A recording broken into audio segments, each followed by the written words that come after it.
Bismillahirrahmanirrahim. Assalamualaikum warahmatullahi wabarakatuh dan salam pramuka.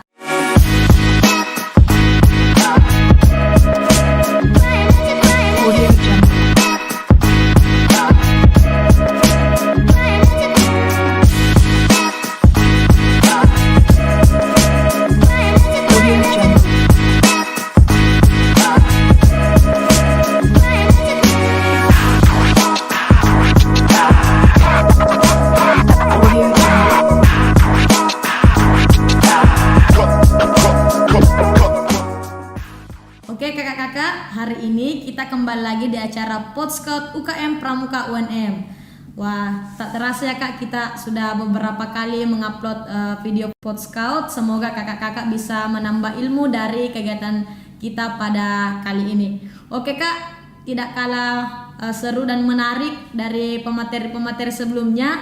Kali ini kita kembali mendatangkan narasumber berskala nasional kak, dari Kuartir Nasional, di mana kakak kita satu ini adalah merupakan pelatih di Kuartir Nasional Gerakan Pramuka. Jauh-jauh dari Jakarta dan bersuku Minang. Kita langsung saja perkenalkan kepada kakak narasumber kita pada hari ini, yakni Kak Alfian. Selamat siang kak. Selamat siang, salam Pramuka. Ya. Bagaimana kabarnya kak? Alhamdulillah di tengah pandemi. Alhamdulillah, ya Tuhan masih memberikan kesehatan di tengah pandemi ini dan tetap waras. Yang penting waras. Sehat berpikir ya kak? Ya, karena kalau nggak sehat berpikir pasti nggak sehat badan. Oke kak. Ya. Tadi sebelum masuk di kegiatan ini sudah bincang-bincang tadi bersama Kak Alfian, di mana pengalaman kepramukaannya Kak Alfian ini sungguh sudah tidak diragukan lagi. Mulai dari tingkat gugus depan sampai di kuartir cabang, kemudian di kuartir daerah, lanjut di kuartir nasional, dan sampai pramuka di luar negeri. Sungguh luar biasa sekali kak. Bisa diceritakan sedikit kak mengenai pengalaman-pengalaman yang berkesan selama menjalani masa peserta didik sampai bisa berpramuka di luar negeri? Mungkin tidak semua ini kak yang bisa mengalami hal-hal seperti itu kak. Ya, terima kasih. Sebetulnya saya tertarik waktu itu masuk pramuka karena saya melihat ya ada sesuatu yang berbeda gitu ya. Waktu saya masih SD dulu, kayaknya enak gitu.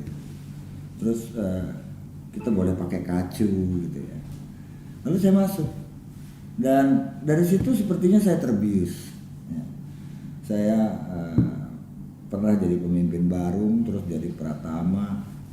Kayaknya enak banget ikut jambore segala macam. Tapi menjelang saya sudah penegak, saya SMA, ada sesuatu yang lain yang masuk dalam pikiran saya, bahwa di sini saya bisa bergaul dengan siapa saja tanpa batas, apakah itu agama, ras dan sebagainya. Dan kita hanya mengusung satu ideologi Republik Indonesia. Nah, itu yang membuat saya akhirnya betah. Pada tahun 1972 ketika itu masih awal-awalnya Dewan Kerja ya, karena Dewan Kerja ini kan mulai ada secara formalnya di nasional itu tahun 1971 ketika ada Perkemahan Wirakarya di Gisting, Lampung. Nah, 72 Jakarta mulai bikin di cabangnya, kalau di daerahnya sudah ada. Lalu saya pertama jadi sekretaris, lalu karena ketuanya nggak tahu kemana, saya jadi ketua, jadi beban. Dan kami berangkat pertama kali kegiatan penegak yang nasional gitu ya. Kalau penggalang kan ikutnya ELT, jambore gitu ya. Ketika itu jambore nasional belum ada, jadi saya sedih banget jadi penggalang, nggak pernah ngerasain jambore nasional karena nggak pernah ada. Karena jambore nasional pertama itu kan tahun 1983, jadi saya nggak dapet gitu. Nggak ada yang, tahun 83 kira-kira itu. Bukan 83. 1973 jambore nasional pertama. Jadi saya udah nggak pernah ngerasain gitu karena sudah jadi penegak kan. Nah, tapi saya bersyukur saya menghadiri namanya dulu Perpanitran Nasional 2 di Bedugul, Bali. Perpanitran itu sekarang namanya Raimuna, Perkemahan Penegak Pandega Putri Putra. Ada yang tanya, kenapa kak putrinya dulu baru putra? Putri mesti dijaga dulu karena dia pabrik orang gitu. Kalau enggak nanti pabrik orangnya hancur. Nah, jadi putri harus dihormati. Nah, pada Perpanitran Nasional 2 saya ikut di situ. Lalu kemudian karena kebetulan lagi, ini takdir ya, kalau saya bilang kebetulan nggak boleh, nanti Tuhan marah nih skenario. Jadi Saya dapat beasiswa setahun ke Amerika. Saya tinggal di Amerika setahun. Saya aktif pada Boy Scout of America di sana. Dan iseng-iseng nyoba, akhirnya jadi Eagle Scout gitu. Iya. Di Troop 6 Bergen County Council, Ridgewood, New Jersey, di negara bagian New Jersey dekat New York. Nah, kemudian saya pulang karena itu beasiswanya cuma setahun. Pertukaran pelajar. Saya tinggal di keluarga Amerika. Dia hampir 100 km, hampir 1000 km keliling tempat saya tinggal, nggak ada orang Indonesia sama sekali. Jadi ya bisa kampungan juga karena bahasa Inggrisnya juga terpaksa harus bisa gitu kan. Nah, saya pulang, lalu ketika itu ada Perpanitra diganti menjadi Raimuna di Karangkates. Nah, tahun 1978, dan ada perkemahan Wirakarya pertama yang kemarin diperingati dengan KPN, yang sebetulnya bukan yang pertama tapi Asia Pasifik yang pertama. Sebelumnya ada perkemahan Wirakarya di Jatiluhur, kemudian di Cihideng, kemudian di Gisting, kemudian di Minasatene. Nah, tapi ini adalah sesuatu yang cukup luar biasa, diakui sebagai Asia Pasifik Community Development Camp di Lebak Harjo tahun 1978. Tapi ketika itu memang kita baru pertama kali membuka jalan dan sebagainya. Pulang dari sana ada Muspanitra Nasional 3, saya diajak jadi sangga kerja, terus nggak tahu kenapa nasib mencemplungkan saya jadi anggota DKN. Ya. Nah, dari sana selesai DKN, saya hanya aktif di gugus depan membina. Saya pikir saya sudah kelar KML, ngapain lagi gitu kan. Jadi sudahlah, sambil saya mencari kehidupan kerja, tapi saya nggak mau terlepas dari dunia yang saya anggap sangat menyenangkan ini. Saya membuka gugus depan. Saya bikin gugus depan lengkap, ada siaga, penggalang, penegak, pandega, luar biasa banget. Nah, lalu pada tahun 2004, pada tahun 2002, saya dapat kontrak kerja ke Brunei, mengurusi radio televisi Brunei, karena saya orang televisi ini juga nih, gaya ya. Saya pernah jadi kepala pemberitaan TPI gitu. Iya. Nah, Brunei juga saya tetap aja gitu dengan pengakap Brunei gitu. Nah, pulang dari sana, Susi Yuliati, ketua DKN ketika saya wakil ketua, manggil, tapi ini Kuarnas lagi perlu bantuan, SOS. Saya datang, kita rapat. Bertepatan dengan kita rapat itu, tsunami terjadi di Aceh. Lalu ketika, saya sudah kenal dengan Kak Kuarnas Azwar itu dari zaman kuliah, karena beliau adalah ketua Dewan Mahasiswa UI, saya mahasiswa UI ketika itu. Dan kalau beliau Dewan Mahasiswa, saya kebetulan anggota Badan Perwakilan Mahasiswa, jadi ya setengah aktivis juga lah. Gitu. Mohon maaf nih para mahasiswa ya, Anda kan baru sekarang, kalau saya udah lama gila gitu. Nah, saya dipanggil, terus udahlah sekarang nggak usah bicara yang lain-lain dulu, bisa nggak tanganin Aceh? Lalu kami mulai menyusun ketika itu tim-tim advance. Makanya di dalam laporannya bahwa Pramuka Aceh sudah ada di lokasi 5 menit setelah tsunami, sedangkan pramuka lain itu menyusul dalam jangka waktu 1 minggu. Kita sudah mengirimkan rombongan dengan Hercules ke sana. Nah, lalu selesai masa tahap pertama itu ya, tahap tanggap darurat. Lalu ada tawaran dari WOSEM buat daerah-daerah yang terkena tsunami. Saya dipanggil lagi, ini WOSEM gimana, kamu bisa nggak bikin proposal supaya kita dapat duit buat bangun Aceh?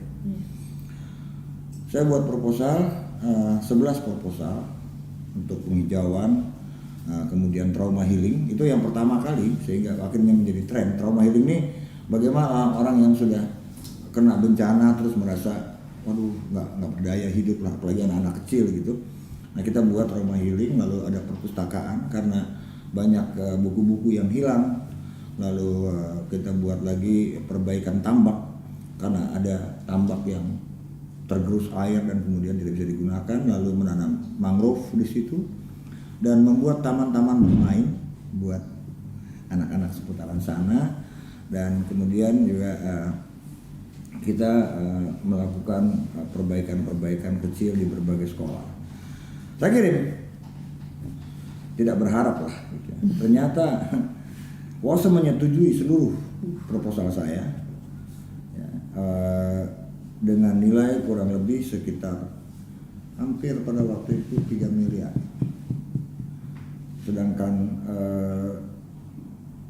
Malaysia cuma dapat sekitar 100 juta gitu, terus India dan Madagaskar. Nah kita mau, satu lagi ada perbaikan pelelangan ikan kita bikin. Jadi ada 11 proyek sebetulnya pada waktu itu.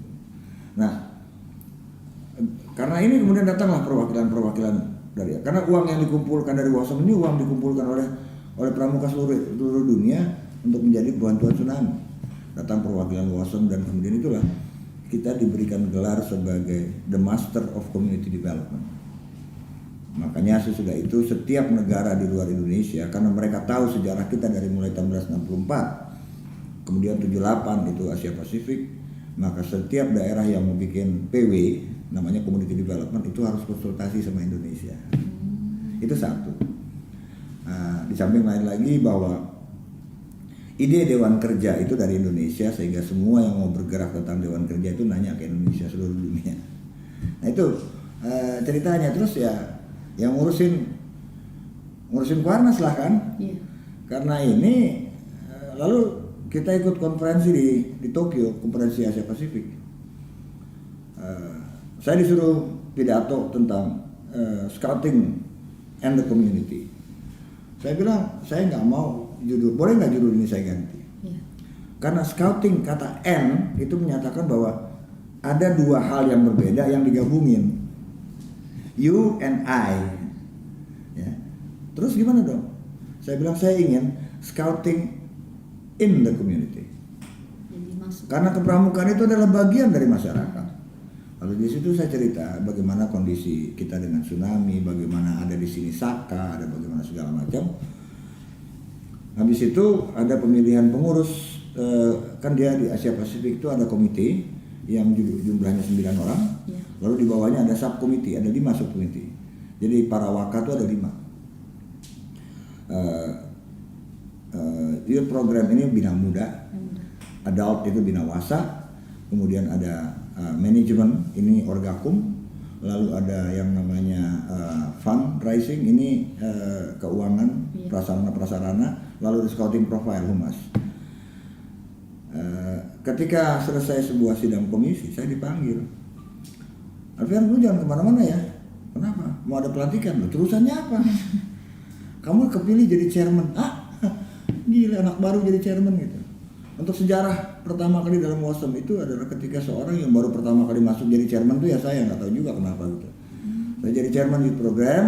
Nah ketika itulah kemudian kita memperbaiki Dewan Kerja Asia Pasifik yang namanya Young Adult Member Group, yang terdiri dari negara-negara Asia Pasifik ini kan ada 24 negara, sekarang sudah 27, ketika itu 24. Nah kemudian disitulah saya membuat sebuah program yang kemudian sampai sekarang banyak ditiru. Jadi what is great about scouting, jadi anak-anak itu bikin video memperlihatkan kenapa sih pramuka itu keren. Nah, itulah kemudian yang kita adopsi menjadi slogan Jambore Nasional di 2016, keren gembira asik. Udah, terus habis itu ya selesai di tahun 2009. Terus Alfian, kamu terus ya capek aslinya. Udah kamu masuk dia ini, kamu kan udah ngurusin anak muda, sekarang ngurusin orang tua.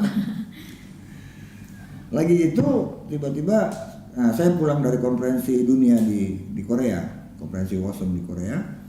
Saya dapat surat dari kantor pusat WOSOM di Jenewa, kirimkan ke Kak Azrul, Kak Kuarnas, tembusin ke saya bahwa mereka memutuskan untuk menunjuk saya sebagai perwakilan Asia Pasifik untuk menjadi anggota Educational Method Committee. Jadi kalau kita namanya komite metode pendidikan nasional. Itulah di situ saya menguatkan tentang yang namanya guduk berpangkalan. Karena mereka di situ bilangnya school based education, school based scouting. Saya bilang bukan school based, berpangkalan. Sama seperti Amerika juga begitu.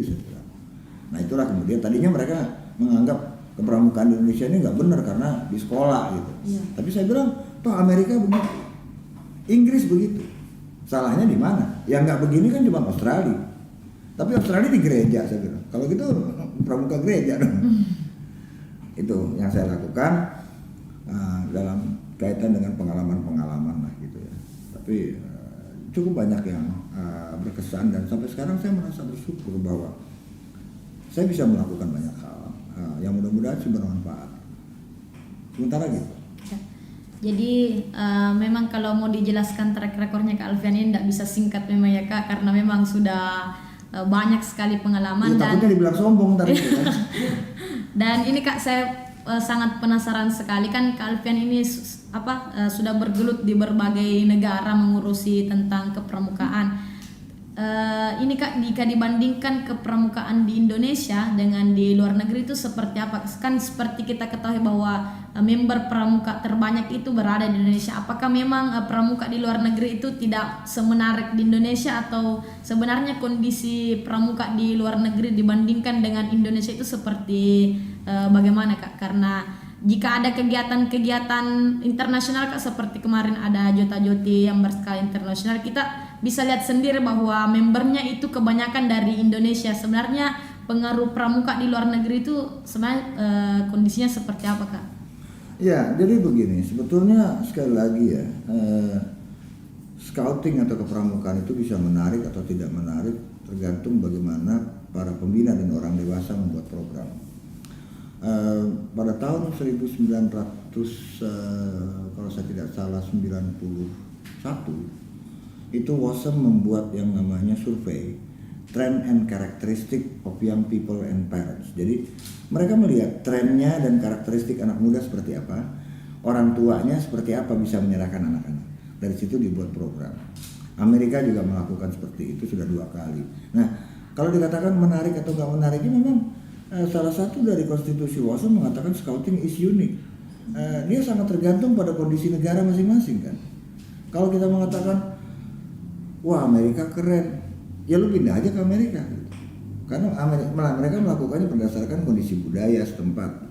Karena kan yang harus diingat adalah begini. Seperti dikatakan oleh Baden Powell, let us not to absorb in the steps. Jangan kita itu terperangkap dengan langkah. Hiking, jambore, kemudian pioneering atau apapun namanya, itu cuma means katanya, cuma sarana, not the end. The end is character with a purpose, sebuah karakter dengan tujuan, karena karakter itu macam-macam, maling juga karakter kan gitu. Karakter dengan tujuan. The purpose is with the purpose that the next generation be sane in an insane world. Itu kata Baden Powell pada tahun 1918, agar generasi muda ini tetap waras di dunia yang edan ini. Nah, bagaimana membuat generasi muda waras dan tertarik untuk menjadi waras di dunia yang edan, itulah sebetulnya yang harus dilakukan oleh para pembina dan organisasi pramuka. Nah, kalau dikatakan menarik atau enggak, menarikan mana di situ? Ya sangat tergantung dengan budayanya. Karena scouting is unique ya. Karena yang kita didik ini kan anak untuk tinggal di Indonesia. Kalau kita menggunakan metode Amerika di sini, anak itu nantinya tinggalnya di Amerika bukan di sini, nggak akan bisa. Nah, ini hal yang terjadi. Menarik atau enggak? Ya, kalau mau dikatakan terinspirasi ya. Seperti saya katakan tadi, dunia terinspirasi. Tadinya satu-satunya kegiatan buat penegak di seluruh dunia itu namanya Rover Moon, kayak Raimuna kita di sini. Tapi akhirnya mereka meniru Indonesia yang namanya PW. Mereka sebut namanya Community Development. Jadi kita banyak menjadi inspirasi. Kemudian seperti saya bilang tadi, Dewan Kerja. Tidak ada kepikiran tentang Dewan Kerja. Bahkan di tahun 2006 ketika saya ke Malaysia saja, Malaysia itu masih bertanya bagaimana tentang Dewan itu bagi penegak itu. Saya diajak ngomong sama gerombolan kelana itu kalau kita di Bantara Laksana lah gitu. Termasuk Thailand. Nah, ketika kami DKM di tahun 1982, itu Lazlo Nagy, Sekretaris Jenderal WOSM ketika itu datang bertanya tentang konsep Dewan Kerja ini. Dan itu mulai pelan-pelan. Jadi mereka niru dari kita. Mereka niru PW, mereka niru Dewan Kerja. Plek-plek, betul. Sampai mereka bilang kalau mau bicara tentang how to organize the rover, tanyalah Indonesia. Nah, pertanyaannya sekarang, kalau orang lain menghargai itu, adakah kita menghargai itu seperti mereka menghargai yang zaman dulu itu? Apakah Dewan Kerja itu masih sama dengan yang dulu? Nah, itu aja. Jadi kalau dikatakan Menarikan mana sih? Ya tergantung. Itu tergantung bagaimana kita memberikan menunya, gitu. Kita sama-sama jual ikan bakar nih, tapi kalau bumbu, kalau lebih enak kan orang lebih ke situ. Itu masalahnya, gitu. Jadi tidak bisa head to head, gitu. Mana yang lebih menarik? Oke, Kak. Itu tadi tentang gambaran mengenai pramuka di Indonesia dengan di luar negeri. Kita ada ternyata kopinya dulu, Kak. Aduh, wah ini disogok pakai kopi lebih lama nih. Maaf ya pemirsa, saya ngopi. Mau dicicip dulu, Kak, atau Ini pakai racun nggak? Bahaya ini. Terima kasih. Nikmat pemirsa. Ya terus. Oke, Kak. Kita kembali ke kondisi di Indonesia. Kita ketahui bahwa peserta didik itu termasuk penegak pandega. Kemudian ini sepertinya penegak pandega ada keistimewaan tersendiri, Kak, karena di aturan-aturan itu ternyata aturan yang dispesifikkan itu kebanyakan di penegak pandega, Kak, seperti Polbin, kemudian petunjuk Dewan Kerja. Ini sebenarnya untuk dibandingkan dengan siaga penggalang, kenapa sih penegak pandega itu lebih diistimewakan seperti itu, Kak? Ya, kalau kita lihat dari sudut kelahiran kepramukaan, yang pertama kali pramuka ini lahir sungsang, yang pertama lahir penggalang, akibat dari perkemahan di Brownsea Island yang dibuat oleh Baden Powell. Sesudah itu 8 tahun kemudian lahir siaga, karena anak adik-adiknya mau ikutan. Sesudah itu baru lahir penegak, karena yang tua-tua ini nggak mau keluar, tapi usianya masih di situ. Baden Powell melakukan banyak sekali percobaan untuk bisa sampai ke tingkat itu. Ini anak udah bisa masak nih, udah bisa bikin tenda, udah bisa segala macam. Terus mau diapain lagi? Akhirnya Baden Powell berpikir, ya suruh masak sendiri, suruh cari menu sendiri, suruh makan sendiri. Makanya setelah beberapa kali uji coba, lalu keluarlah Baden Powell dengan bukunya Rover into Success, yang di situ dia mengatakan bahwa the motto of rover scouting is for the rovers, of the rovers, by the rovers. Dari, oleh, dan untuk. With the guidance of adult. Dengan bimbingan. Bukan di bawah ya, karena kalau di bawah kan begini. Tapi dengan itu begini, bermitra. Nah, kenapa sampai pada situ? Karena golongan ini, karena di luar negeri tidak dikenal pandega ya. Golongan ini, nanti saya cerita tentang itu. Golongan ini adalah golongan terakhir yang akan memasuki masyarakat. Jadi dia tidak lagi pegangan di belakang, ya, di jano, tapi sudah bersama. Karena tinggal melangkah masuk masyarakat. Dia harus diajar untuk bisa bersiap melangkahkan kakinya keluar dari lingkaran itu. Nah, kenapa jadi aturannya jadi banyak? Kita harus berterima kasih para penegak pandega anggota Dewan Kerja sekarang ini pada seorang yang bernama Hussein Mutahar. Habib Hussein Mutahar ini adalah ajudan Presiden Soekarno ketika zaman revolusi yang menyelamatkan bendera Sangsaka Merah Putih dan kemudian akhirnya menjadi duta besar di Vatikan dan sebagainya. Beliau adalah internasional urusan penelitian. Dari kegelisahan beliau juga sebagai pandu sebelumnya, dan beliau adalah lulusan Gilwell, artinya KM kursus pembinanya itu di Gilwell sana di Inggris. Di tahun 1966 pada sebuah mukernas, dulu namanya belum ada Munas, Mukernas Musyawarah Kerja Nasional Anpuda Andalan Pusat Daerah ketiga tahun 66, beliau mengeluarkan usul tentang Dewan Kerja ini. Ya, bagaimana masih usul yang kasar sekali, tapi bahwa ketua dan wakil ketua itu adalah ex officio andalan. Kenapa? Karena sebetulnya kalau orang tuanya mati, dia menjadi wali nih. Kalau dia punya adik kan, gitu. Nah, keluarlah Mutahar dengan itu setelah dia melakukan uji coba tahun 64 di Jatiluhur, sebuah perkemahan bakti. Ketika itu belum ada yang namanya penegak pandega, apa kan belum. Lalu setelah itu berhasil, dia majukan di 66 diterima, tapi tidak langsung otomatis serta-merta. Lalu dibuatlah beberapa kegiatan tahun 68 sebuah perkemahan wirakarya pertama di Cihideng di wilayah Banten yang membuat irigasi sepanjang 7 km. Nah, ketika itu sudah mulai disebut Sangga Kerja Nasional, belum Dewan Kerja. Nah, tetap dan pekerjaannya juga masih 50-50, dibantu oleh orang dewasa. Setelah itu pada tahun 69 dibuatlah Perpanitra Nasional pertama. Jadi Raimuna Nasional pertama tuh tahun 69 di Cimanggis, masih namanya Sangga Kerja. Ketika itu tapi sudah diserahkan sepenuhnya dari oleh untuk orang dewasa cuma di luar. Sehingga kegiatan penegak itu tidak ada pembina pendamping. Pembina pendamping di luar garis semua, tidak boleh ikut campur sama sekali. Ya, dibuka dari oleh untuk, sehingga Ketua Partai Nasional ketika itu cuma hadir untuk memberikan pengarahan, bukan membuka. Yang membuka adalah Ketua Sangga Kerja. Kan dianggapnya begitulah kehidupan di Ambalan, di mana Pradana membuka upacara. Gitu. Nah, sesudah itu mulai dipikirnya nggak bisa begini aja.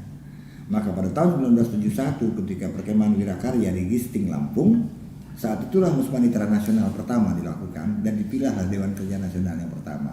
Belum ada aturan apa-apa. Belum ada PPDK, belum ada. Baru setelah, nah inilah Sulawesi Selatan harus mencatat.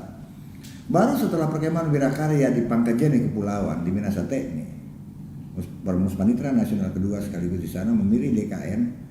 Disitulah baru dibuat usulan membuat PPDK pertama nomor 106 tahun 74. Ketika itulah benar-benar baru ketua dan wakil ketua Dewan Kerja menjadi ex officio.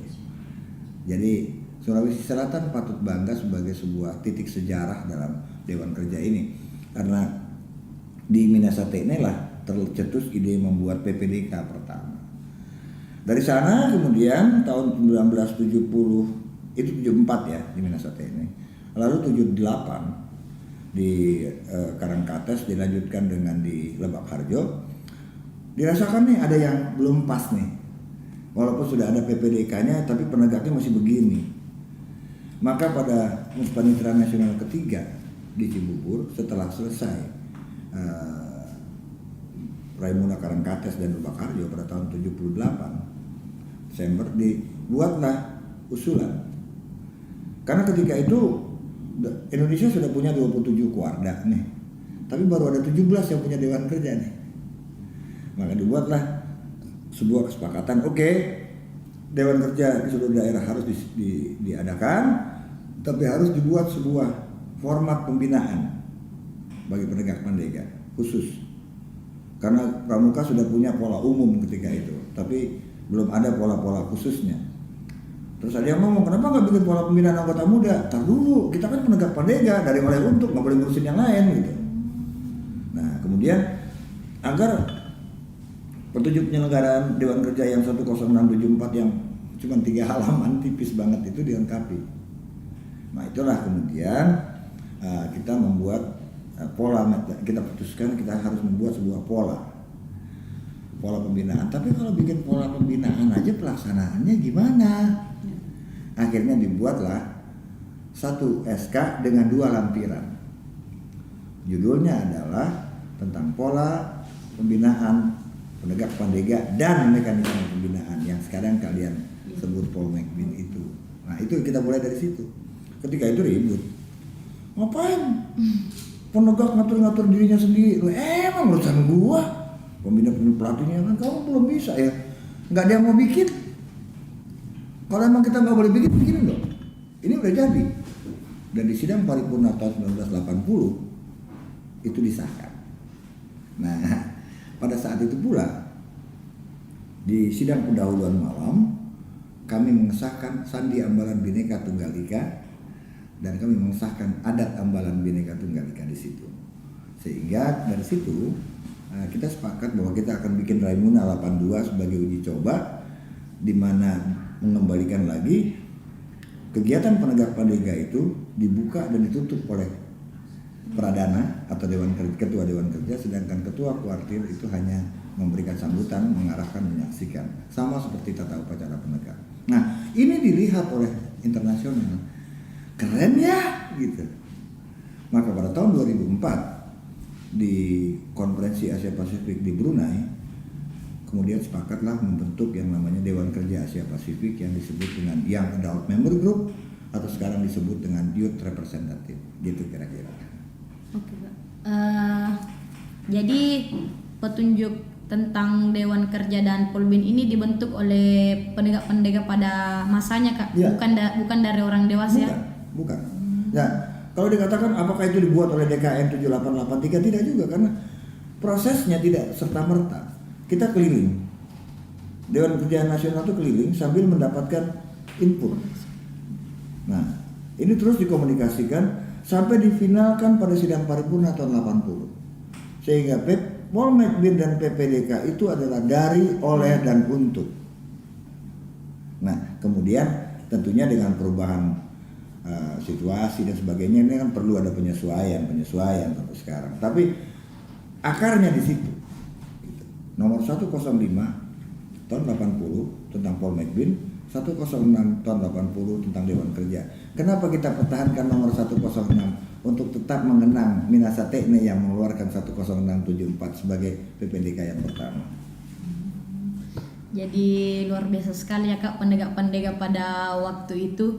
Nah, jika ini lagi, Kak, bukan maksud membandingkan tapi cuma mengumpulkan informasi tentang kondisi penegak-penegak yang diharapkan pada masa itu, dan Kakak melihat penegak-penegak pada masa sekarang.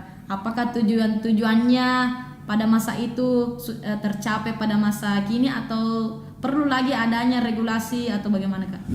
Saya melihatnya dari dua sisi ya.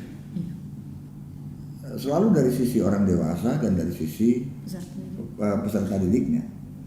Tidak bisa serta-merta kita menyalahkan peserta didik kalau orang dewasanya benar gitu. Kecuali dia sudah melakukan benar, ininya yang enggak benar. Tapi kita harus melihat kedua ini. Yang pertama adalah banyak hal-hal yang memang belum ditulis dalam sejarah Gerakan Pramuka, dan itu tidak disampaikan. Kalau itu tidak disampaikan, tentunya terjadi mispersepsi di sini. Nah, kalau pernah ngelihat permainan kuda bisik kan, dari sini Kak Reflin ganteng, sampai di sana Kak Reflin jelek, bisa berubah kan? Iya.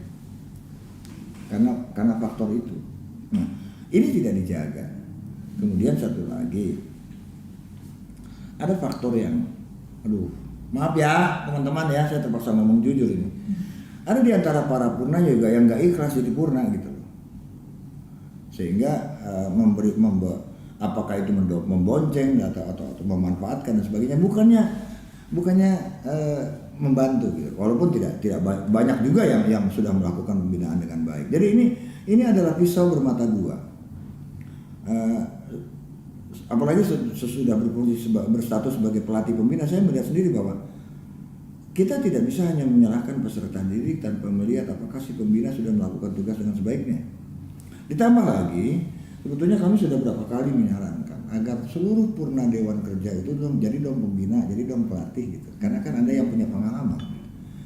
Jangan biarkan orang lain kemudian mengambil alih tugas ini yang nggak tahu ceritanya. Itu yang satu. Termasuk soal Pandega misalnya. Sebulan yang lalu saya diminta menyampaikan makalah di depan sebuah webinar yang dibuat oleh Wakil Nasional tentang Pramuka Perguruan Tinggi.